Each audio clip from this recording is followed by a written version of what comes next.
name is Dr. Neha Saxena and I'm one of the mentors in the StudyMEDIC group.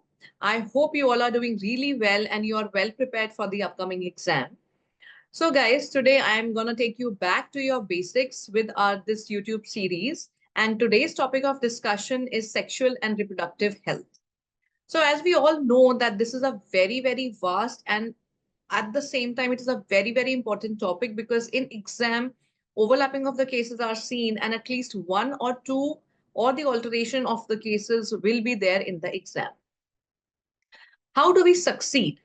So it is seen that if we say that I have failed over and over and over again in my life, that's the thing that makes us succeed. So it's absolutely okay if you're not able to prepare one day, not able to prepare the other day, but please be motivated that we have to practice the stations. We have to keep on encouraging ourselves that we will do and we will definitely succeed in exam this way. I wish you all the very best to everyone. And with this, we will be starting off with our session. So as we all know that some domains are to be assessed, the major domains to be assessed are the patient safety, communication with the colleagues, information gathering, and the applied clinical knowledge. We have 2 minutes of reading time outside the cubicle, and we will be having 10 minutes of the time to discuss the station. The pen and a paper would be given in the exam for your writing purposes or for the better understanding. A very important thing that we all have seen in sexual and reproductive health stations would be to see a multiple number of stations in very different way. For example, the patient can come to you with a history of sexual assault. It might come as an SPT. It might come as a structured discussion. The patient can come to you for seeking emergency contraception. The patient might be a low risk here, or the patient might come if she has missed her pills in this cycle and now she has unprotected sex. The other thing can come that she is having some, drug interactions with, and she's actively taking some medications, and then you have to check on the things and then give her the options of emergency contraception. So see, these are the multiple permutation and the combinations that the cases can come to you in the exam, right? Also, some stations can come to you where they are saying that there's a learning disability and you have to give that patient contraception. Okay, perineal pain can come, dyspareunia can come. So anything can come here in the sexual and reproductive health module. So what we have to make sure here are some glimpses of the information gathering. At this point in time, I would definitely believe that you know adequately what crisp information gathering and how much time you need to finish the information gathering part. In sexual and reproductive health cases, along with the general history template that we would be doing as we are doing in all the stations, some few important points are there to remember. Out of which the most important part is the point number 1, which is always to ensure the confidentiality of the patient and ensure that she is feeling safe and she is in a comfortable environment to discuss the things with you openly. Okay, because sometimes the patient comes that she's coming for an emergency contraception and she might not, open up to you. If she has had sexual assault, she might not open up to you at that point in time. Okay, so please make sure that you ensure the confidentiality. Definitely it depends upon what type of case that you have got in exam. But yes, please make sure that in majority of the situations, you are maintaining a safe and comfortable environment so that the patient is able to talk to you well. Right. It is very important to ask open-ended question because that would lead to our diagnosis and the further management part as well. Very, very important is to ensure that you have taken a correct menstrual history. Important is to ask about the last menstrual period in order to see whether she is at present pregnant or not. Check the regularity of the cycles, whether she's having long cycles or whether she's having short cycles or a normal 28-day to 30-day cycle, especially in those cases where we have to give her emergency contraception. Check the previous notes if available, any ultrasound reports or any blood investigations or any special medication that she is taking. Extremely important is to ask about the partner details and the details of her sexual life. For example, you have to ask her about if she is seeking a contraception, she's a minor patient, or if she is having a sexual assault, then you have to ask the details of the partner, like the age of the partner is important. when and how the intercourse had happened, whether she was intoxicated, how is her regular relationship. You have to rule out any history of any domestic violence. What is the quality of life? Is there any mental issues like depression or anxiety or any other mental issues that you might feel is important for the case discussion there? Then, if she's a minor, you can just ask her whether the parents are informed. What about her school performance? Any history of any previous sexual intercourses with previous partners? Ruling out STI is very, very important. Ask about any foul smelling discharge. Ask her about the previous obstetric history, the medical, the surgical, and the family history of concern. Extremely important is to notify whether she is using any contraception currently or not, so that you talk to her and you refer her to the contraceptive clinic also. Very important patient safety point is to rule out any drug allergies and the history of smoking, alcohol, and recreational drug abuse. Okay. So, guys, these are the very important points that, apart from the normal history, you are supposed to ask patients in this type of discussions of cases. Okay. So till now, I hope the slides are clear to you. We would move forward with discussing a few stations here, which are slightly tricky, I would say. But as I know that you all are really practicing well, and definitely you would be knowing majority of these stations by now. So the case number one would be a teenage pregnancy. It might come as a structured discussion, or it might come as a, SPT as well. So here, this is the thing that we have been given in exam. That is, you are an ST5, and during the word round, the consultant is asking you about a patient who's just 15 years old, and she has come at 26 weeks for booking. You have checked her notes, the previous scans, the blood investigations, and it is seen that they all are normal. Now you would be asked a few questions about the case. Okay. So, first of all, what information? How will you counsel her, and how do you manage her? Right? So as I already told you that you have to be very sure that during the information gathering part, guys, you are mentioning that the confidentiality will be maintained and information would only be given by such a very young girl to you, especially at this point in time when she is 26 weeks in her pregnancy, that she is safe and feeling comfortable to discuss the things with you. Okay.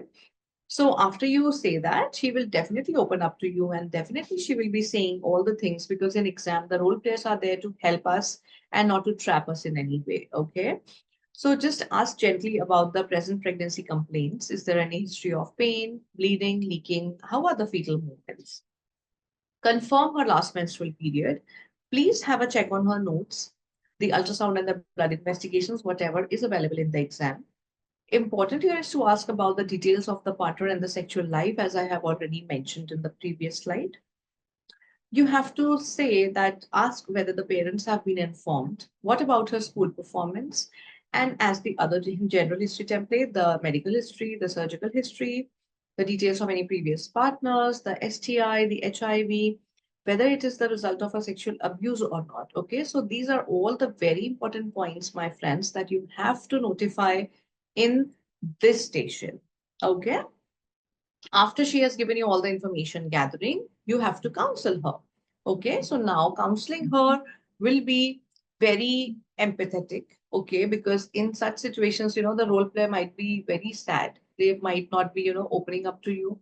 So you might have like, give more time for them to open up. And after they open up to you and they share all the story and the informations with you, you have to, have an attentive listening.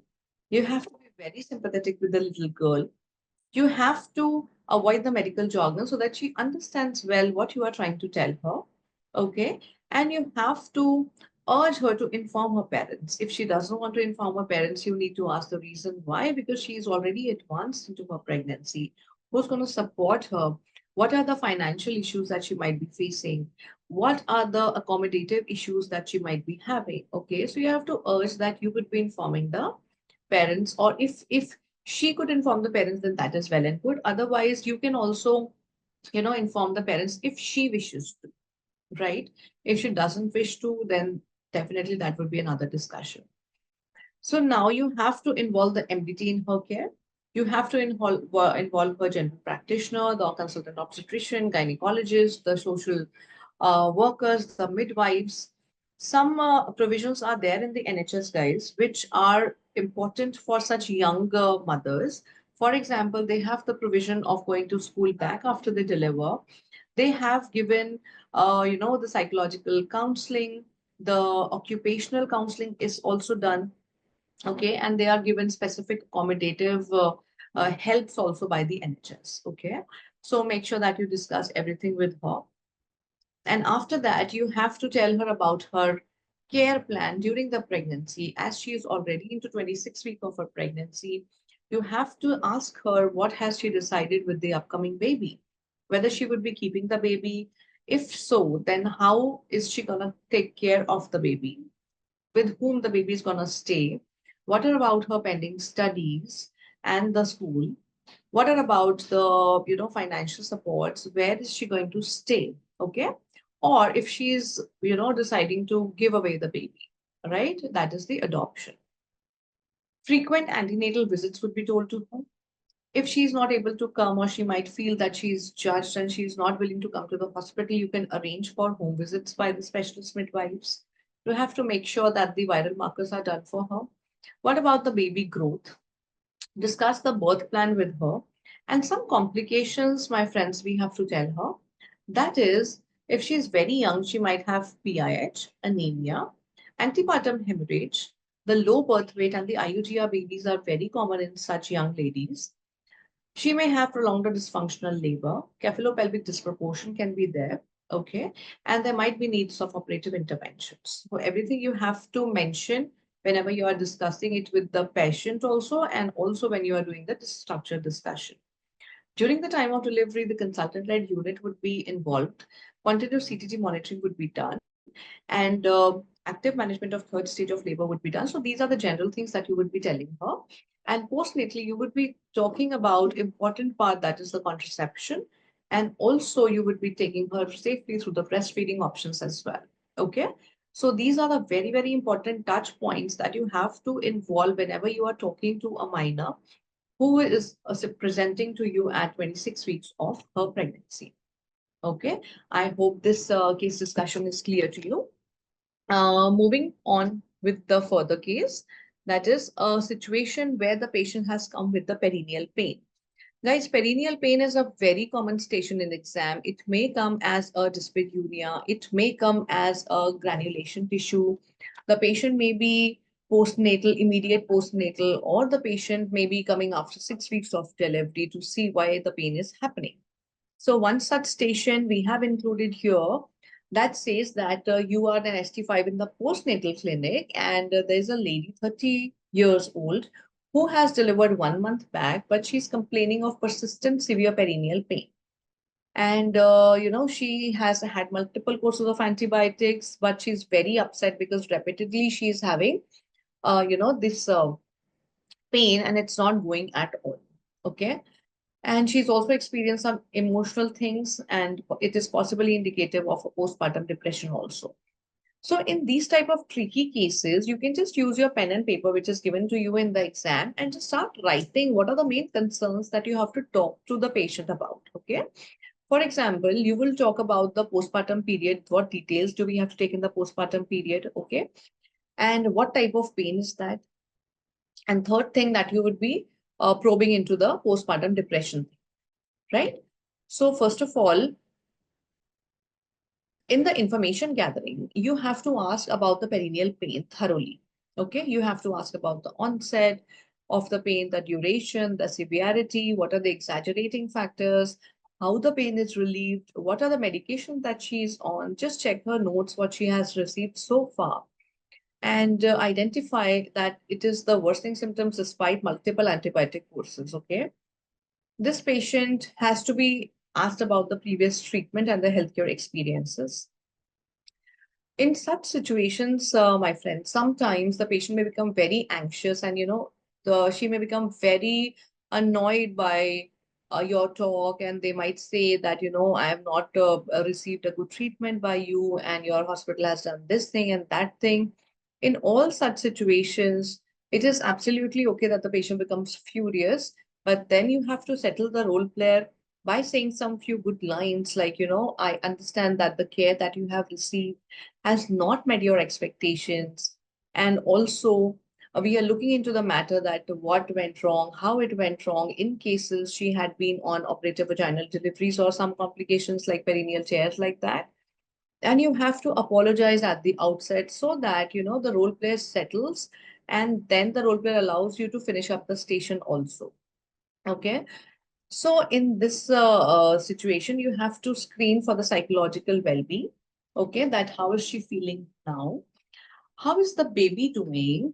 If she has any problem of like pain, abdominal discomfort, how is her sleep, energy, appetite?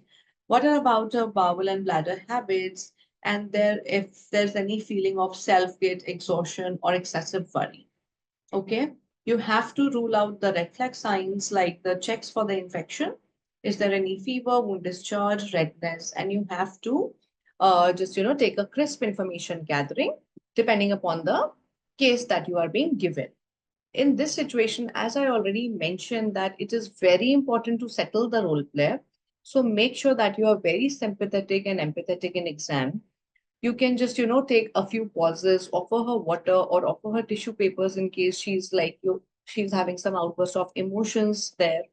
Okay. Avoid being dismissive or judgmental.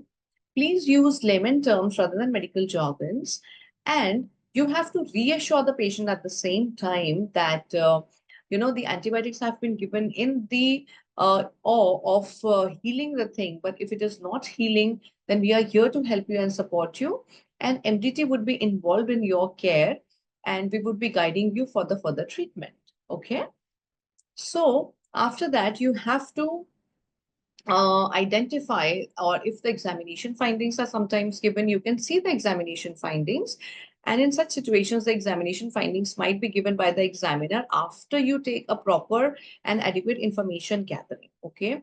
If you are not talking about the information gathering, the examiner might take, a longer time to share the details of the examination findings. Okay. And if the examination findings are clearly suggestive of a granulation tissue, that is the cause of a persistent pain. Okay. Sometimes in exam, we are not given any examination findings. So you have to take up the management part depending upon the differential diagnosis that you feel like. For example, the dyspareunia, because of the breastfeeding, she might have perineal pain. Because of UTI, she might have, because of the loose motions or the constipation.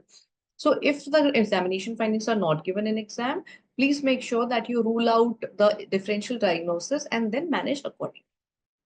Okay, so here in this situation, you have been given a finding that the granulation tissue was there. Okay, so you have to explain that the granulation tissue is just an overgrowth, and it is the overgrowth of the healing tissue per se, but it is not a serious infection.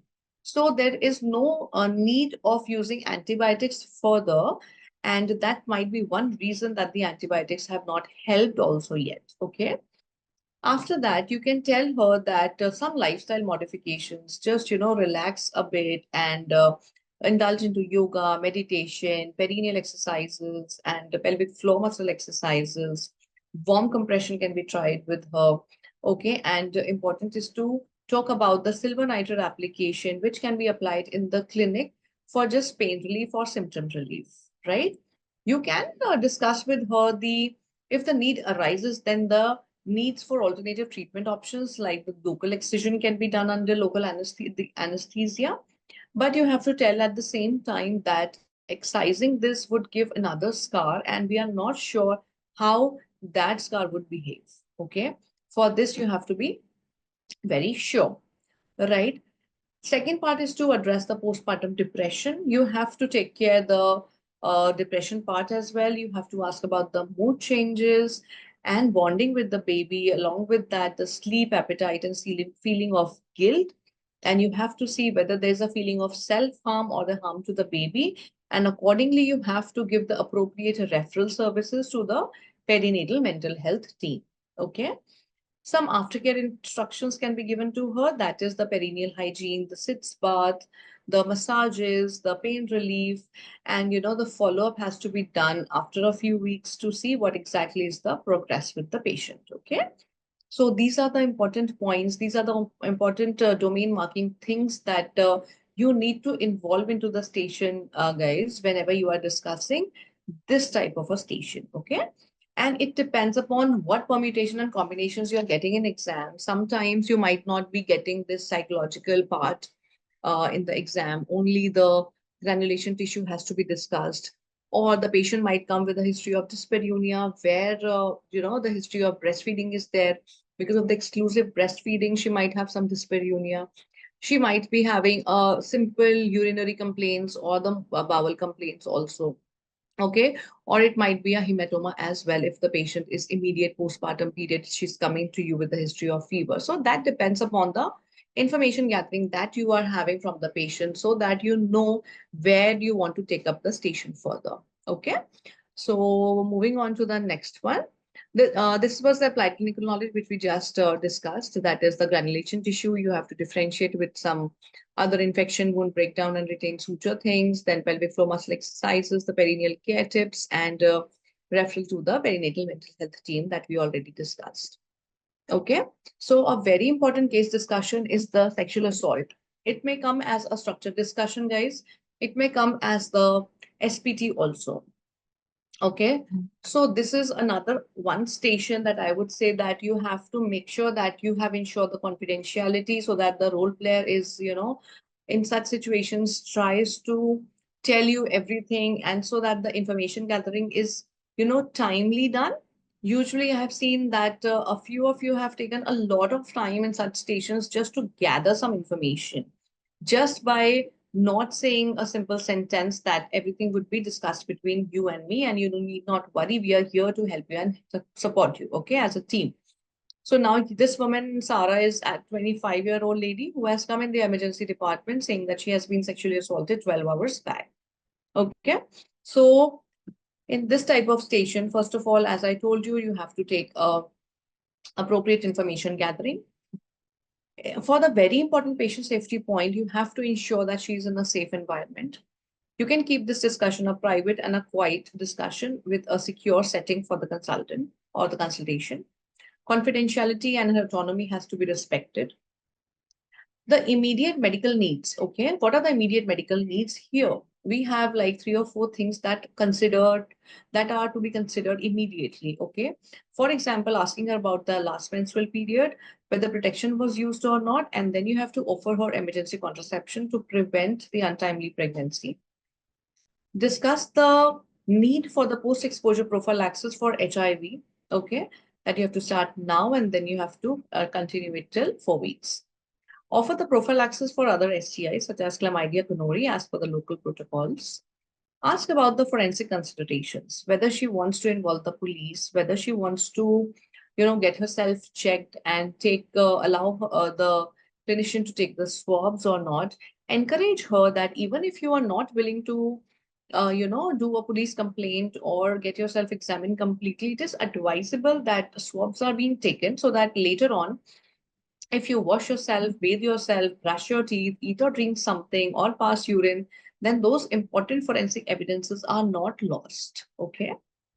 So you have to highlight that it's a very important time period and a 72-hour window is, offered for the optimal evidence recovery and ensure that any forensic examination will be conducted very respectfully and it would be having a minimal effect on the physical and emotional comfort of the patient.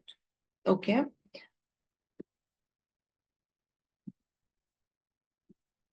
So first of all, we see the information gathering.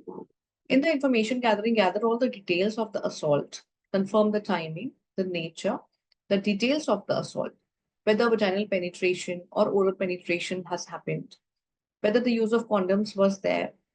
It is to guide the medical and the forensic interventions, obviously. After that, what are the actions that have been taken by the person, whether showering has been done, clothes have been changed, brushing has been done, passage of urine or motion, or bathing has been done. Assess the immediate medical needs. Ask about any symptoms like genital soreness, bleeding, any physical major or minor injuries, okay? explore the risk of pregnancy by asking about the details of the menstrual cycle and the nature of the sexual contact that she has had previously as well, to rule out any STIs as well. Explore her emotional concerns, because she might not be ready and she might not be in a mood to talk to you or something like that. Then you have to understand the patient support system. Probe gently about whether the patient has told anyone, whether she has taken anybody into confidence, like the friend or the some family members or not. Okay. Then you have to refer her to the MDT. Involvement of the forensic services has to be done, or the forensic examination if the patient consents to, in a respectful and efficient manner. Collaboration with the mental health team, of course, because she is having a lot of psychological trauma. So you have to refer the patient to counseling services, and a psychological support team has to be there in her care. You have to encourage the follow with the primary care provider or the social worker for some additional support after your initial consultation is done. Extremely important is the documentation and the legal consideration. Okay. You have to make a body diagram and accurately and sensitively document the consultation and all the details of the injuries that have been given to the person in question. And also, you have to post a copy of the consent or the refusal of consent for the forensic evidence collection, and whether the police reporting has been done or not. After that, you have to talk to the patient with empathetic language. Okay. You have to acknowledge that the patient has gone under a lot of trauma, and you have to reassure her that you are there to help you and support you. At the same time, you have to be very clear in your explanations in a non-judgmental manner. You have to talk to her. Okay. And you have to encourage, as I already mentioned, without any pressure, that it is important to collect the forensic, evidence. Even if she's not willing to have a complaint, lodge a complaint right now, it would help in the future proceedings as well. Active listening has to be there, guys. Okay. So in these type of stations, you have to be very patient, and you can take a pause of like 1 or 2 seconds in between, offer her tissue paper, offer her water, and the role player should feel very comfortable whenever she's talking such a thing to you, right? After that, you have to talk about the emergency first aid kits that you have given, the emergency contraception like the levonorgestrel pill or the uniprestol pill, depending upon the hours that have been passed after the sex has happened, and also depending upon the menstrual cycle, the timing of the ovulation, etc.